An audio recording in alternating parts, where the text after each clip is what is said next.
우리 좌우에 계신 분들과 함께 서로 사랑으로 인사하겠습니다. 사랑합시다. 감사합시다.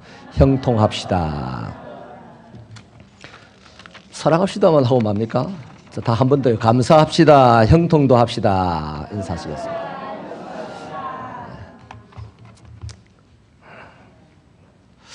오늘은요, 이 52장 말씀에서요, 깨어나라는 제목으로 하나님 말씀을 나누도록 하겠는데요. 우리 그 찬양 보면, CCM송 보면 달리다 꿈이라는 찬양이 있지 않습니까? 여러분, 예수님께서 죽은 소녀를 깨어나라 이렇게 말씀을 하시면서 살린 데는 무슨 의도가 있지 않겠습니까? 그 주변에서 보던 사람들이 뭐 이러쿵저러쿵 시비하는 사람도 있었고, 주님을 기대하는 사람도 있었고, 또 가슴이 너무 아픈 사람도 있었겠죠. 근데 그 아가씨를 주님이, 소녀를 주님이 그냥 살리면 되잖아요. 그죠? 그냥 잡아서 땡기든지 뭐 굳이 말 안 해도, 생각만 해도 그 소녀는 살아날 수 있을 텐데, 굳이 깨어나라라고 했던 이 말씀에 한 가지 의미를 찾아보고 싶습니다. 깨어나라 했고 소녀가 죽음에서 일어났습니다. 그럼 그 깨어나라고 하는 말을 들었던 사람들이요, 뭔가 반응이 있고 생각이 있지 않겠습니까? 저마다. 오늘 우리가 그 현장에서 깨어나라고 하는 그 말씀을 듣고 소녀가 살아나는 것을 보았을 때, 깨어나라라고 하는 그 말은 나에게 뭐라고 들리면 좋겠습니까? 정신없이 살아가는 우리의 정신이 깨어나고, 감각 없이 살아가는 우리의 감각이 깨어나고, 믿음 없이 살아가는 우리의 믿음이 깨어나고, 그 깨어나라는 말 안에는요, 죽은 아이가 살아나는 것은 그 뒷문제입니다. 하나님에게요, 뭐 사람 살아나고 하는 그것이 크게 관심이 있는 게 아니에요. 진짜 하나님의 관심은 살아있는 자들에 대한 관심입니다. 살아있는 자들이 하나님과의 소통이 되고 관계가 되고, 하나님을 대신해서 이 땅에 하나님처럼 아름다운 일을 할 수 있는 사람이 되는 것이 하나님의 관심이지요. 죽은 자 살아나는 건 관심 아닙니다. 아멘입니까? 그래서요, 오늘 우리가 성경 말씀을 볼 때에 자꾸만 육체의 필요에 입각해서 성경 말씀을 보면요, 쉽게 이단에 넘어갈 수도 있고, 우상숭배자들에게 넘어갈 수도 있고, 평생을 예배를 드리면서 교회 안에서 생활했다고 하는데도 하나님의 심판대 앞에서는 너 우상숭배였다라고 평가를 받을 수도 있으니까, 우리는 진리를 알지니 진리가 너희를 자유케 하리라고 하신 주님의 말씀대로요, 그것을 육체의 필요의 입각에 따라서 성경을 보려는 의도를 가급적 빨리 벗어야 됩니다. 아멘이십니까? 진짜 하나님의 진리를 내가 발견하고 그 진리로 말미암아서 내가 자유를 누리겠다. 그 가난에도 자유하고, 질병에도 자유하고, 억울한 소리를 들어도 자유하고요. 그냥 내 마음대로 사는 자유가 아니라, 죄에서 자유할 수 있는 그런 삶이 되어야 되지 않겠습니까? 그래서 오늘 여러분, 사실 이 바벨론 포로로 잡혀가 있는 사람들은 상태가 영적으로는 죽은 상태입니다. 그래서 1절 2절을 보면요, 각성을 촉구를 하고 있는데요, 유다 백성들이 바벨론 포로로 있는 이 얼마 안 되는 남아있는 사람들은 그야말로 고향으로 돌아갈 희망도 없고 70년 가까이 오랫동안 이방민족의 억압을 받고 살았기 때문에 그냥 살아있으니 지금 움직이는 거죠. 죽은 상태예요. 한마디로 절망 가운데 깊이 빠져있는 상태지 않습니까? 그런데 이들에게 메신저가 말하기를 하나님께서 너희를 속량할 기한이 찼다라고 말을 하는 거죠. 또 그러니까 이전에 가졌던 하나님의 백성으로서의 긍지도 좀 가지고 존엄도 좀 가져라. 이게 하나님의 백성으로서의 긍지와 존엄을 회복할 것을 촉구를 하고 있는 겁니다. 그 다음에 또 고통과 슬픔과 절망 가운데서 깨어날 것을 주문하고 있는 거죠. 그래서 한마디로 1절, 2절 말씀을 보면 선지자가 하나님의 백성들 보고 죽은 상태, 가죽음 상태, 수면의 상태에 빠져 있는 백성들 보고 깨어나라, 각성을 시키고 있는 것입니다. 이전에 다윗이요 왕으로 있으면서 심각한 어려움에 빠졌을 때 이런 얘기를 합니다. 의인이 믿음의 터가 무너지면 무엇을 하겠습니까? 이런 질문을 하나님께 합니다. 이게 우리의 믿음은 우리가 의인되면요, 뭐 깨끗해서 착해서 뭐 능력이 있어서가 아니고 하나님의 은혜로 말미암는 믿음으로 의인된 거 아니에요. 이 죄악된 세상에서 자꾸만 몸부림치면서 하나님에게로 나가려고 하는 이 몸부림이 의인으로서의 활동이라 말이죠. 그래서 그 의인이요, 믿음의 터가 무너지면 의인으로서의 삶을 못 사는 거죠. 다시 말하면 죄악에서 빠져나오려는 몸부림을 못 치는 거죠. 그냥 후 빠져 있다가 정말로 영 안 되는 사람은 주님이 재림하실 때까지 후 빠져 있다가 멸망의 길을 가는 거죠. 그러나 주님이 재림하시기 전에는 우리에게 또 나의 죽음이 오기 전에는 기회가 계속 주어지는 상태에 있으니 우리 새벽교회 성도들 의인의 삶을 사시기를 바랍니다. 네. 그래서 이렇게 각성하세요라고 깨어나세요라고 선지자가요 촉구를 하는데, 그렇게 각성을 시키는 기초가 뭐냐 하면요, 하나님의 말씀 언약입니다. 뭐 선지자가 보니까 저래가지고 안 되겠다 싶어가지고 깨어나세요 이게 아니고요, 하나님의 말씀의 언약 때문에 이제 깨어나라는 겁니다. 그 때가 됐다는 거죠. 3절 말씀 우리 한번 읽어볼까요? 3절 시작.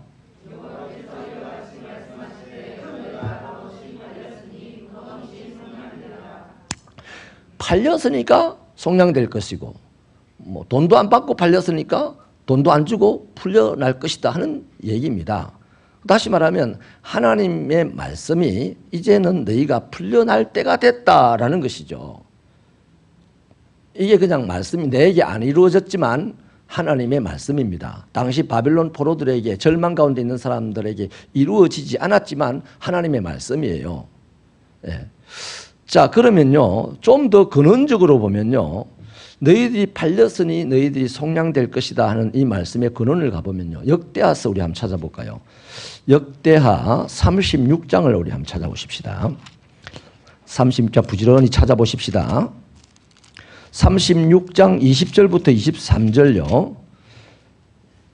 역대하 36장 20절부터 23절을 우리 한 절씩 교독하겠습니다.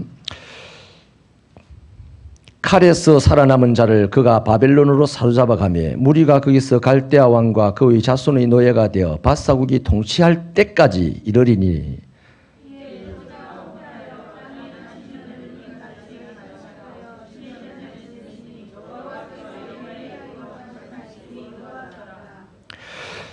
밧사의 고레스 왕 원년에 여호와께서 예레미야의 입으로 하신 말씀을 이루시려고 여호와께서 밧사의 고레스 왕의 마음을 감동시키시매 그가 온 나라에 공포도 하고 조서도 내려 이르되,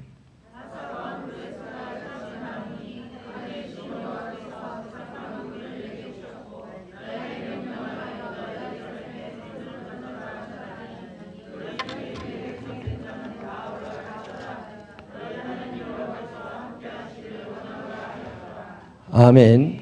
오래전요, 이스라엘 백성들이 바벨론으로 포로로 잡혀가기 전에, 포로로 잡혀가고 하는 이 와중에 예레미야 선지자를 통하여 하나님이 예언을 했어요. 언약을 했어요. 너희들이 바벨론의 포로로 잡혀가는 것은 기정사실이다. 그건 하나님 공의죠. 죄값을 치러야 되는 거니까. 그래서 바벨론 포로로 잡혀가겠으나 70년의 때가 차면 내가 너희를 돌이킬 것인데, 너무나 구체적으로요, 바벨론이 아닌 바벨론의 다음 나라 파사, 페르시아의 고레스 왕을 통하여서 너희들을 고향 땅으로 돌아가게 할 것이고 예루살렘 성전을 짓게 할 것이다. 여기까지 하나님께서 약속을 해 주셨어요.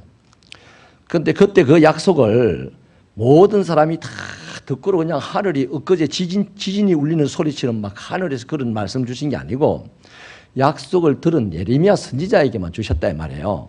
예레미야 선지자가 그때 하나님의 말씀을 듣고 말했어요, 백성들에게. 그런데 백성들에게 말했지만 백성들은 웃기는 소리 하고 있네 이런 식으로 받아들였죠. 자, 어쨌든 그렇게 해서 바벨론의 포로가 되어 갔고 그들은 심각한 어려움을 겪게 되었고 그 어려움이 70년 가까이 차니까 사람이 아닌 상태, 죽은 상태, 절망 상태가 되었단 말이죠. 그때 다시 하나님의 선지자가 그들에게 하나님의 말씀을 딱 붙잡고 각성해라 이러는 겁니다. 이제 때가 너희들이 다시 속량받을 때가 되었으니 하나님의 백성으로서의 존엄성을 회복하도록 빨리 각성해라 이렇게 얘기하는 거예요. 다시 말하면 하나님께서 은혜를 부어주실 때가 되어가니 은혜 받을 준비해라 이 말입니다. 여러분, 우리 새벽기도 성도 여러분, 은혜 받을 준비를 늘 하시기 바랍니다. 하나님의 교회에 나올 때 우리가 한편으로는 하나님의 구원에 감격하여서 섬기러 나왔지만 그 섬김 위에 하나님이 베푸시는 은혜가 있습니다. 그것을 사모하는 마음으로 나와야 되지. 오늘 내 교회 가면 기분 나쁜 사람 모이면 이거 꼭 내 갈바주리라. 뭐 이런 거 하면서 교회 나오면 그 은혜 받을 준비가 안 되는 사람이에요. 그래서 은혜 받기 전에 금요일 날 또는 화요일 날 하나님의 말씀을 읽으면서 각성될 것 각성되고 깨어날 것 깨어나서 뭐 하려고? 은혜 받을 그릇을 닦고 만들으라고 각성하는 거예요. 지금 선지자가 아직은 아니지만 곧 다가옵니다. 70년이 거의 찼으니까 가장 어두운 때입니다. 가장 절망적인 때입니다. 그때 선지자는 딱 알고 있죠. 뭘? 하나님의 언약의 말씀을 알고 있어요. 그래서 그 언약의 말씀을 기초로 절망에 빠져 있는 이스라엘 백성들에게 이제 정신 차리세요 이러는 거죠. 은혜 받을 준비하세요. 고향 돌아갈 준비하세요. 하나님께서 회복시킬 준비하세요. 그 준비하라는 말이 뭐겠어요? 한마디로 하나님 백성답게 한번 일어서 봐라 이겁니다. 하나님의 백성은 4번 넘어져도 5번 일어나고자 하는 게 하나님 백성 아닙니까? 뺨을 얻어맞아도 오른편 뺨을 대어주는 것이 하나님 백성 아닙니까? 그러한 정신 상태를 지금 만드시오라고 지금 촉구를 하고 있는 거죠. 여러분, 여기서 우리가 이 이사야 선지자는 여기까지를 이야기합니다만은 우리는 이 말씀을 들으면서 진짜 하나님의 말씀의 언약, 하나님의 말씀의 언약 이러면 가장 결론적이고 가장 궁극적인 게 뭡니까? 예수 그리스도의 십자가 아닙니까? 우리는 그걸 알고 있지 않습니까? 예수 그리스도의 십자가가 가장 궁극적인 하나님의 언약입니다. 그 언약이 뭐예요? 그 십자가를 기점으로 모든 죄와 사망의 권세가 우리에게 역할을 못하는 거죠. 그 다음에 모든 생명의 은사가 우리에게 역할을 하게 되는 거죠. 예수 그리스도의 십자가 지고 죽으신 그 사건 하나가요, 하나님이 전 인류에게 공급하신 가장 궁극적인 언약이라는 것입니다. 아멘이십니까? 그러면 그 이후에도 또 언약이 있습니다. 믿음을 지킨 자들에게 마지막 심판 때에 하나님께서 상급을 주신다라든지 뭐 이런 언약도 있긴 있지만 가장 궁극적인 언약이 예수 그리스도의 십자가라는 것이죠. 그런데 중요한 것은요, 한 부분 한 시대의 작은 언약이든 그게 70년을 커버하는 언약이든 영원한 것을 커버하는 언약이든 간에 하나님의 백성들에게 주신 하나님의 언약은요, 듣는 자에게 은혜가 되려면 언약 있어봐야 그겁니다. 그냥 그림의 떡일 수밖에 없잖아요. 그 하나님의 언약이 오늘 나에게 은혜가 되려면요, 내가 그 언약을 수용해야 됩니다. 그 언약을 받아들여야 됩니다. 내 것으로 받아들여야 됩니다. 저 사람이 받아들인 것으로요, 내가 그 혜택을 누리는 게 아니에요. 주 예수를 믿으라 그리하면 너와 내 집을 구원을 얻으리라, 이 말씀요, 그 차례가 있습니다. 차례가.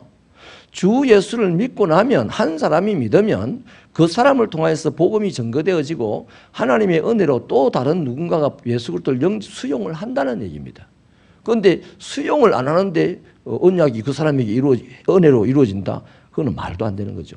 우리 가끔씩 이런 것에 대해서 그냥 너무나 개념 없이 뭐 내 와이프가 믿으니 나도 천국 간다라든지, 뭐 내 와이프가 봉사 많이 했으니 나도 하나님의 상급이 있다라든지, 이렇게 생각을 하면요, 아주 잘못된 생각이라는 겁니다. 아멘이십니까? 그래서 여러분, 모든 하나님의 언약은요, 내 오늘 하루의 삶에 하나님 주신 언약도 있을 겁니다. 또 우리 일생의 언약도 있을 것이고요, 또 모든 인류를 통틀어서 하는 궁극적인 십자가의 언약도 있는데, 이런 언약을 수용한다는 것이 뭐겠습니까? 요한복음 1장 12절 말씀을 보면 영접하는 자 곧 그 이름을 믿는 자에게 하는 것이 있죠. 그래서 말씀을 영접하라는 겁니다. 예수님이 짠하고 나타났어요. 영접 안 할 사람이 어디 있습니까? 다 하죠. 도대체 그럼 여러분이 그리는 실물 예수는 뭡니까? 이렇게 해서 우상숭배자들이 나오는 거예요. 하나님의 지금 말씀이 선포되는 이 시간, 이 말씀이 하나님 예수 그리스도인 줄로 믿으시기 바랍니다. 그 말씀을 내가 받아들이면 예수를 받아들이는 거예요. 그게 수용입니다. 그러면 그런 사람에게 임하는 하나님의 복이 뭡니까? 하나님의 자녀가 되는 복이에요. 여러분, 제가 지난 주간에 말씀을 2번씩이나 언급을 했던 부분이 있습니다. 금요일부터. 하나님을 믿는다고 하나님을 다 사랑하는 게 아니에요. 하나님을 믿으면 그 다음 하나님을 사랑해야 되는데, 하나님을 믿고 하나님의 사랑만 받으려고 하는 케이스가 많아요. 하나님을 사랑한다는 것은 나에게 당신의 독생자도 아낌없이 주셨으니 내게 있는 모든 것도 당신에게 드립니다. 이것이 사랑입니다. 그런데 믿음은요, 하나님 독생자들을 내게 주셨으니 또 내 필요한 것을 주세요. 그 내 필요한 게 뭡니까? 세상적인 육체를 위해서 다 필요한 거죠, 나머지는. 예수 빼고 나머지 필요한 건 다 우리 육체를 위한 필요들 아닙니까? 그러니 예수도 나에게 주신 분이에요. 당신의 하나님의, 당신의 사랑을 믿습니다. 그러니 오늘 내 진급하는 필요도 채워주시고, 내 집도 채워주시고, 내 명예도 주시고, 요건 전부 뭡니까? 믿음으로 구하는 것은 맞아요. 그러나 사랑하는 건 아닙니다. 이 시대에 하나님이 우리에게 요구하는 것은 니도 나처럼 내가 너를 사랑했듯이 니도 나를 사랑하라는 겁니다. 이거 중요한 이슈입니다. 지금 한국 교회에. 여러분, 어린 아이가 보십시오. 어린 아이는요, 어리기 때문에 부모에게, 부모가 낳아준 것만 해도 다 아닙니까? 세상에 낳아준 것만 해도 답니다. 그 생명을 낳아준 것만 해도. 그런데 어린 아이일 때는 계속해서 부모 보고 이것도 달라 저것도 달라 다 달라 그럽니다. 그런데 그 아이가 자라면서 점점 부모의 사랑을 깨닫게 되죠. 깨달으면서 성장하면서, 우리 엄마 아빠가 이렇게 사랑해. 엄마가 되고 난 다음에 엄마의 아픔을, 엄마의 사랑을 알다 하지 않습니까? 그럴 때에 이제는 드디어 엄마를 사랑하게 되죠. 엄마에게 뭔가 챙겨주고 그러지 않습니까? 우리도 마찬가지입니다. 여러분, 예수 믿은 연수가 깊어질수록 하나님의 사랑의 크기도 깊어져야만 그 믿음이 제대로 된 믿음입니다. 우리 새벽교회는 하나님에게 뭔가 자꾸만 받으려고 하지 마시고, 이제는 내게 있는 것이 아무리 보잘것없어도 그 보잘것없는 것조차도 하나님을 사랑하는 마음으로 드려보십시다. 그런 개념으로 신앙생활을 해보십시다. 그러면 이를테면 돈 10,000원을요, 내가 가지고 있으면 내 능력은 이 10,000원을 불려봐야 12,000원 불릴 수 있겠죠. 그죠? 또 잘해봐야 커피 한 잔 누구 친구랑 사 먹고 친구의 마음을 얻겠죠. 그러나 우리의 믿음, 우리의 하나님에 대한 사랑이라는 게 뭐겠습니까? 나보다 훨씬 더 능력이 있으신 분이요, 이 10,000원으로 당신이 한번 사용해 보십시오 라고 하면 하나님은 그때, 네가 나를 사랑하는구나, 네가 나를 사랑하여서 아끼지 않고 주는구나. 그래서 하나님은 창조의 손이지 않습니까? 그 창조의 손으로 주물리고 빚어서 더 좋은 것으로 만들어서 우리에게 다시 돌려주실 거란 말이에요. 그것이 뭡니까? 100배, 60배, 30배의 결실로 우리에게 돌아오지 않겠습니까? 그러므로 이제 이 시대는요, 세상은 우리를 가난하게 할 겁니다. 88년 때는 88년 그 무렵에는 세상이 우리를 부유하게 했습니다. 사장님이 우리를 부유하게 했습니다. 월급이 팍팍팍 올라가게 했습니다. 그러나 지금은 아니에요. 할 수만 있으면 잘라낼 겁니다. 세상이 우리를 가난하게 만들 겁니다. 이런 시대에 어차피 가난하게 될 우리, 세상보다 더 능하신 하나님, 세상보다 훨씬 더 큰 사랑으로 우리와 관계하신 하나님에게 우리가 맡겨보자는 겁니다. 그러면 세상이 줄 수 없는 행복, 세상이 줄 수 없는 부요, 세상이 줄 수 없는 능력들을 하나님께서 안 주시겠습니까? 우리가 믿는 하나님은 주실 하나님 아니세요? 할렐루야. 그래서 여러분, 이제는요, 우리가 이 하나님의 언약의 말씀을 수용해야 될 때입니다. 수용하고 그 말씀으로 움직여 볼 때입니다. 그러니까 각성이 돼야 된다는 거죠. 우리가 깨어나야 될 때입니다. 이 한국교회 크리스찬들이 지금 절망 상태에 빠져 있고 거의 가죽음의 상태에 빠져 있기 때문에 한국 사회가 세계에 쏘여서 맥을 못 추는 것이고 한국 사회가 혼란스러운 겁니다. 저 세상은 원래부터 하나님께서 그러한 존재의 위치를 주지 않았어요. 그리스도인들에게 너희가 세상의 빛이라 했고 너희가 세상의 소금이라 했지, 저 세상 사람들, 착한 사람들을 보고 빛이라고 하지 않았어요. 아멘이십니까? 그러니 지금 우리가 깨어나야 될 때입니다. 뭘로 깨어나야 됩니까? 하나님의 언약의 말씀 위에로 깨어나야 된다는 거예요. 그럴 때 오늘 이 시대에도 세상은 우리를 어렵게 막 옥죄오지만 우리가 용기 있게 한번 붙어보자고 할 것이고, 뭘로 가지고? 하나님의 말씀을 가지고. 내 힘이, 내가 육체가 병약하여도 이 병약한 육체 가지고 뭘 하겠어요? 질병과 싸우겠어요? 못 싸우지. 내 안에 언약의 말씀이 확 들어올 때 그 말씀을 가지고 질병과 싸우게 되는 겁니다. 할렐루야. 그래서 여러분, 꼭 오늘 이 선지자가 속량할 때가 되었으니, 그게 언약의 말씀입니다. 각성해라, 깨어나라, 정신 차려라, 일어나라, 이렇게 하는 말을 우리가 수용할 수 있게 되기를 바랍니다. 그러면요, 각성해야 될 내용이 뭐냐, 그죠? 각성해야 될 내용은요, 이런 거겠죠. 아, 알고 보니까 하나님이 우리를 버리지 않으셨구나. 속량될 것이라는 이 말씀을 우리가, 맞아, 우리는 절망 상태지만 하나님은 우리를 속량해 주실 것이라는 이 믿음 상태로, 수용하는 상태로 각성을 해야 되겠죠. 그 다음, 노예에서 바벨론에 70년 동안 노예 아닌 노예로서 살던 그들의 정체성이 이제 하나님의 자녀로서의 정체성으로 다시 한번 각성이 되어야 된다는 거죠. 그런 내용이죠. 또 이제 우리가 여기서 틀을 잡고 살 것이 아니고 하나님이 계신 그곳에 예루살렘을 회복해야 된다는 이런 마음이 각성되어야 될 것이죠. 이것도 우리가 이 시대에 중요하게 다스려야 될 이슈라고 저는 보는데요. 야곱이요, 정말 하나님의 은혜로요, 하나님의 말씀대로 되어졌습니다. 야복강을 건너와 가지고 형 에서와 화해를 합니다.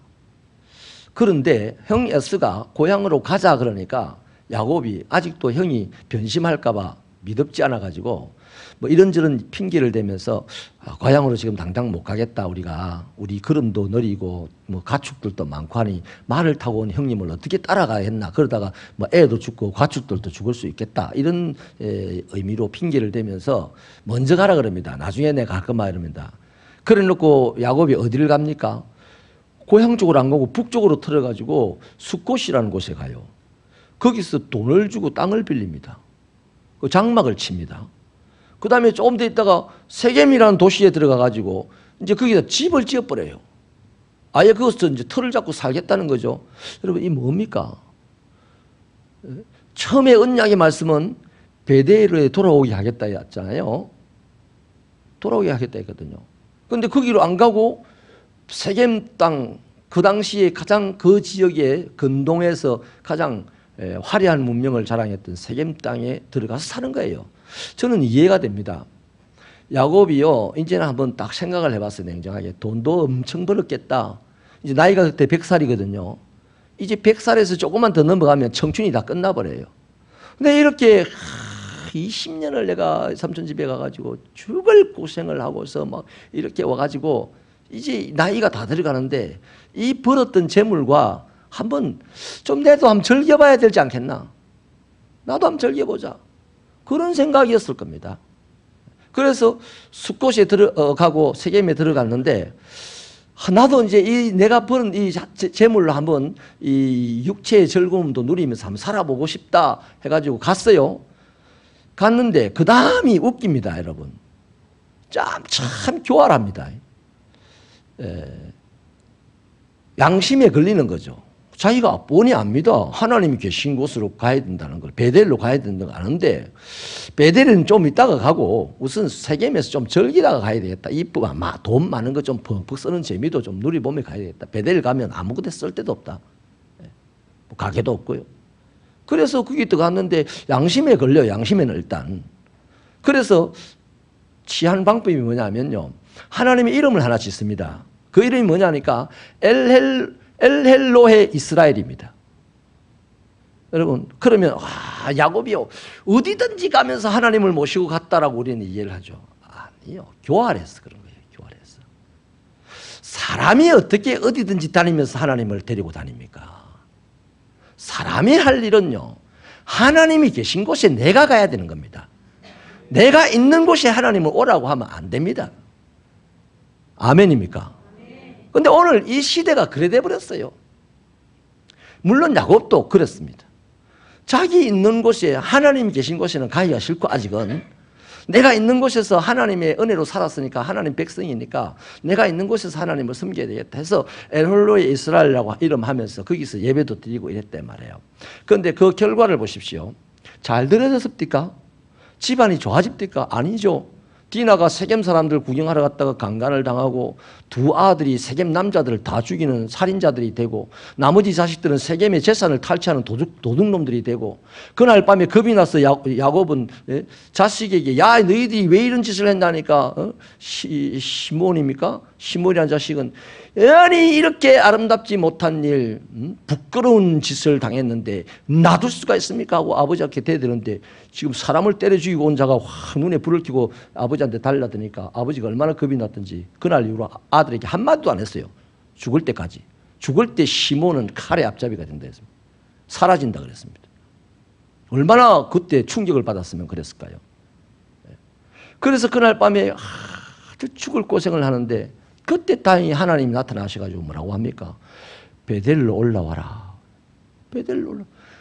그러면 하나님은요, 신학적으로는 어디에나 계십니다. 그러나 어디에나 계신다고 해서 내가 있는 곳에도 하나님이 계신다고 우리가 생각하고 그걸 가지고 누리려고 덤벼들면 올바른 신앙이 아니라는 거예요. 내가 있는 곳에 하나님이 안 계실 수도 있다는 이 강박관념이 있어야 됩니다. 하나님이 계신 곳에 내가 찾아야 돼. 그러면 하나님이 안 느껴집니까? 안 보입니까? 우리는 길을 쓰고 난리가 나야 되죠. 하나님 어디 계세요? 안 보입니다. 하나님을 찾고 또 찾아야 되죠.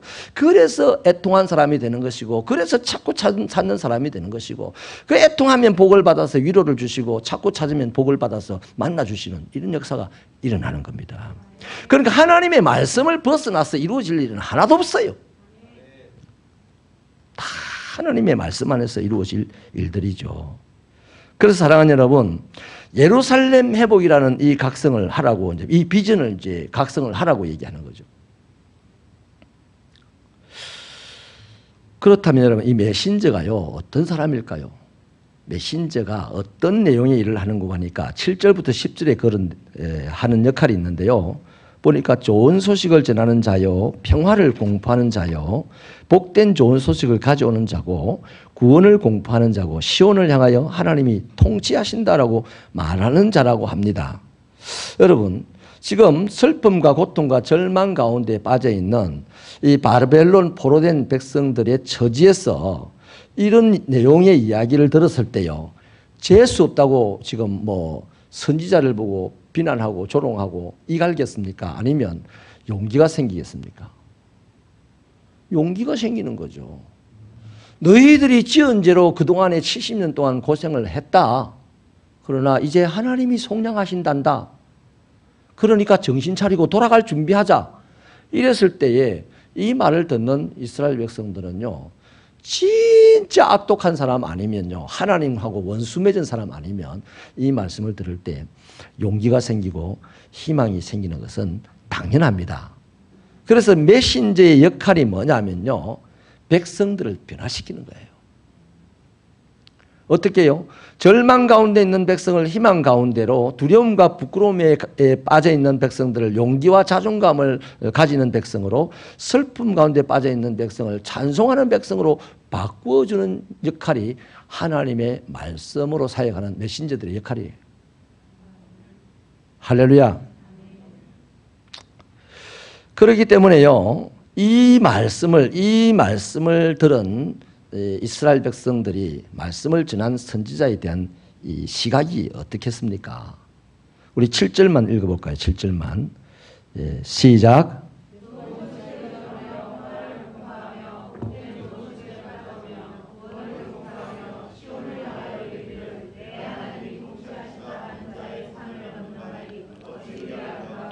아멘.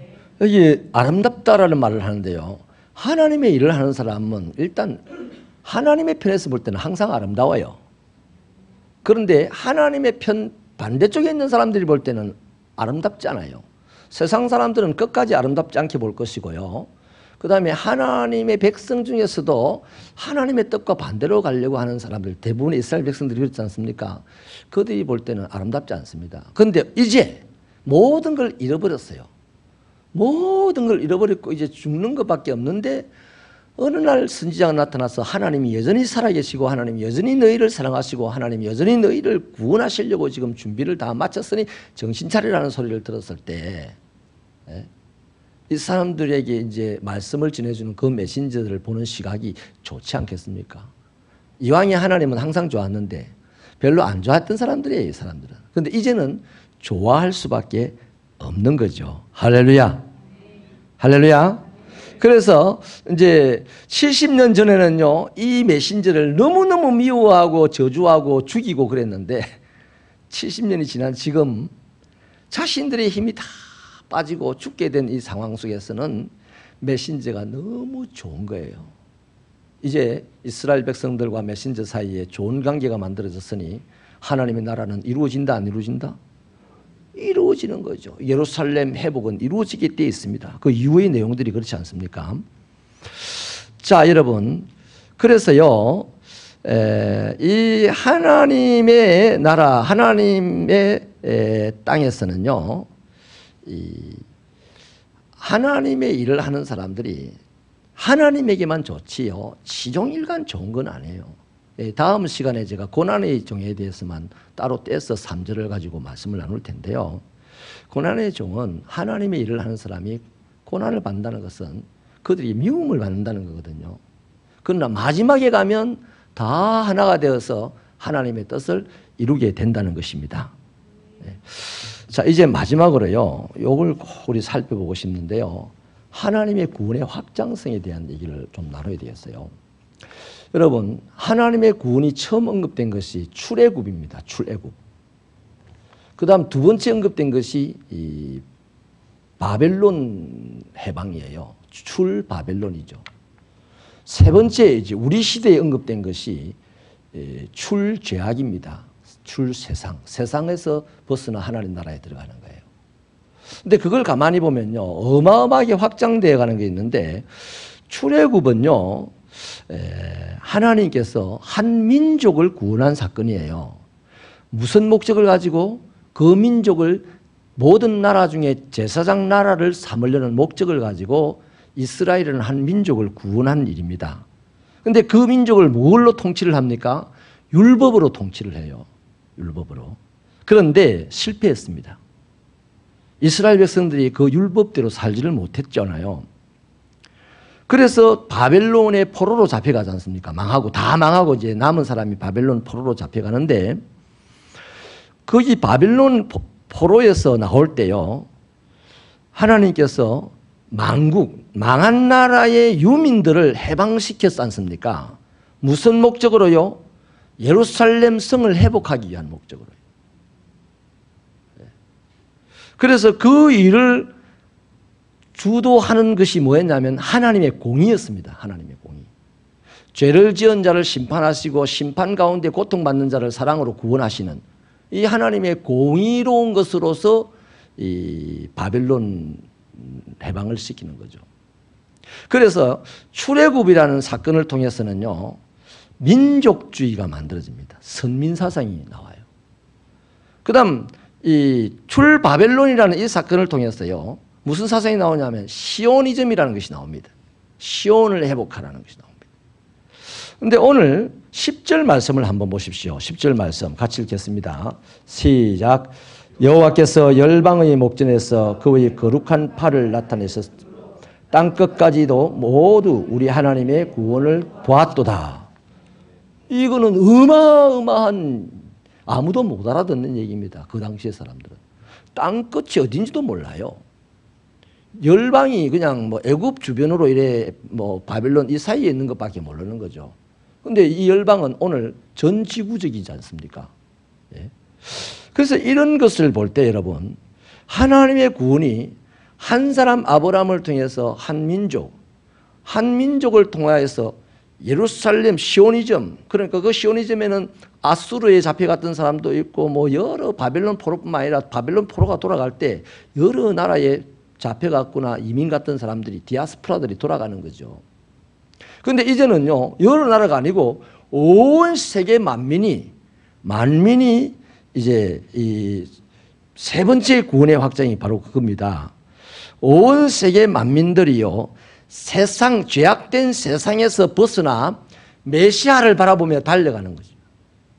지금 우리가 그 상황 속에 있어요. 아멘이십니까? 그 메시아를 보고 지금 달려가는데 우리는 어느 지점에서 달려가는지 몰라요. 우리보다 앞서 달려가는 사람도 있을 것이고 우리의 뒤에 또 달려오는 사람도 있을 겁니다. 있을 건데 요건 뭘로 지금 이루어 가시느냐? 성령의 인도로 이루어 가시는 거예요. 자, 출애굽은 율법으로, 바벨론 해방은 하나님의 공의로, 지금 우리들이 세상에서 하나님을 향하여서 달려가는 의인된 자들의 그 삶은 뭘로? 성령으로 인도하시는 거죠. 그래서 이 시대는요, 어느 민족이 아니고요, 어느 도시가 아니고요, 백투더 예루살렘, 이거 다 헛소리입니다, 헛소리입니다. 예수께 돌아가는 것이 백투더 예루살렘이요, 예수께로 말씀대로 돌아가는 것이 출애굽이요, 뭐 그런 겁니다. 아멘이십니까? 다 목적, 자신들의 나름대로의 목적을 이루기 위해서 이상한 그 획기적인 말들을 만들어내는 것일 뿐입니다. 그러면 우리는 지금 각기 다 개인적으로입니다. 내 집안의 남편이 대표로 예수 믿으면 나머지 사람들 다 구원받습니까? 아니잖아요. 그리고 이 지금 세상에서 세 번째 하나님의 구원의 확장이라는 것은 전 세계를 포함하는 얘기지만 지극히 한 개인을 부르시는 거죠. 뭘로? 성령으로. 성령으로 부르시고 또 가는 그 걸음을 성령으로 인도하신다는 거죠. 그래서 여러분, 지금 출애굽 때도 마찬가지고 바벨론 해방될 때도 마찬가지고 지금 이 시대도 마찬가지고요. 메신저가 전하는 말씀에는 듣는 자들의 각성이 필요한 겁니다. 자기의 이해 타산을 가지고 들으면 안 되는 거예요. 자기의 상황만 가지고 들으면 안 되는 거예요. 내 상황이 어떻든지 간에 들려지는 말씀에 탁 올려버리면 전혀 엉뚱한데도 내 상황이 그 말씀으로 말미암아 변화가 됩니다. 할렐루야. 그것을 맛을 봐야 되는 것이 이 시대 신앙인들의 삶의 초점이 되어야 됩니다. 그래서요, 각성이 뭐겠습니까? 지금 제가 하나님의 말씀을 대언하는 목회자로서 여러분에게 말씀을 지금 나눕니다. 그럼 여러분의 각성이 뭘까요? 다른 거 아닙니다.